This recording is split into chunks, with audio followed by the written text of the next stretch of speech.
Pan India హీరోగా తనకంటూ ఒక ప్రత్యేక గుర్తింపుని సంపాదించుకున్న ఐకాన్ స్టార్ అల్లు అర్జున్ నటించిన పుష్ప 2 మూవీ డిసెంబర్ 5న వరల్డ్ వైడ్ గా విడుదలైన విషయం తెలిసిందే.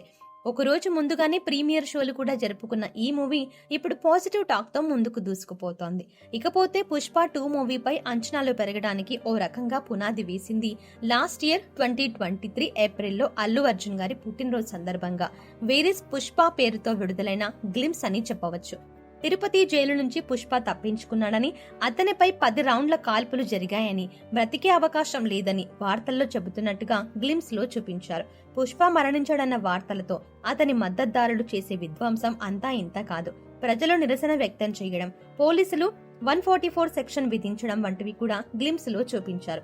అయితే అటవీ ప్రాంతంలో పులుల జాడ కోసం ఏర్పాటు చేసిన సీసీటీవీ కెమెరాల ద్వారా పుష్ప ఆచూకీ తెలుస్తుంది. అడవిలో జంతువులు 2 అడుగులు వెనక్కి వేశాయంటే పులి వచ్చిందని అర్థం. అదే పులి 2 అడుగులు వెనక్కి వేసిందంటే పుష్ప వచ్చాడని అర్థం అనే డైలాగ్ తో పుష్పరాజ్ పాత్రని రివీల్ చేసిన తీరు అదిరిపోయింది. ఈ ఒక్క గ్లిమ్స్ తో పుష్ప 2 పై అంచనాలు ఒక్కసారిగా పెరిగిపోయాయి.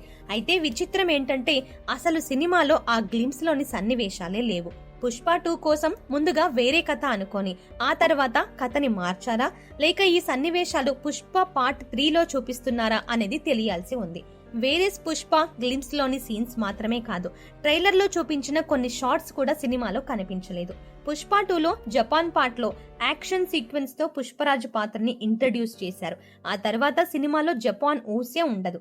ఇక ట్రైలర్ లో మాత్రం జపాన్ తాలూకు ఇతర సన్నివేశాల విజువల్స్ కనిపిస్తాయి. ఇకపోతే ట్రైలర్ లో జాలిరెడ్డి ఎవరికో గన్ గురి పెడతాడు, కానీ ఆ సీన్ సినిమాలో కనిపించదు.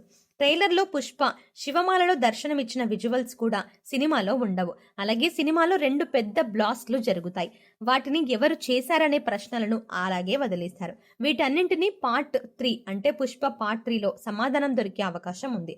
అయితే అసలు సుకుమార్ ఇలా పార్ట్ 3 కోసం అన్నట్టుగా కథని డ్రాగ్ చేయకుండా పార్ట్ 2తోనే ముగిస్తే బాగుండేది అని జనాల అభిప్రాయాలు కూడా వ్యక్తమవుతున్నాయి. మరి ఈ సీన్స్ ఇలా తప్పిపోవడంపై మీ అభిప్రాయాన్ని కామెంట్ రూపంలో తెలియజేయండి. అలాగే మీరు ఇప్పటి వరకు పుష్ప 2 మూవీ చూసి ఉంటే పుష్ప 2 మూవీపై కూడా మీ అభిప్రాయాన్ని కామెంట్ రూపంలో తెలియజేయండి.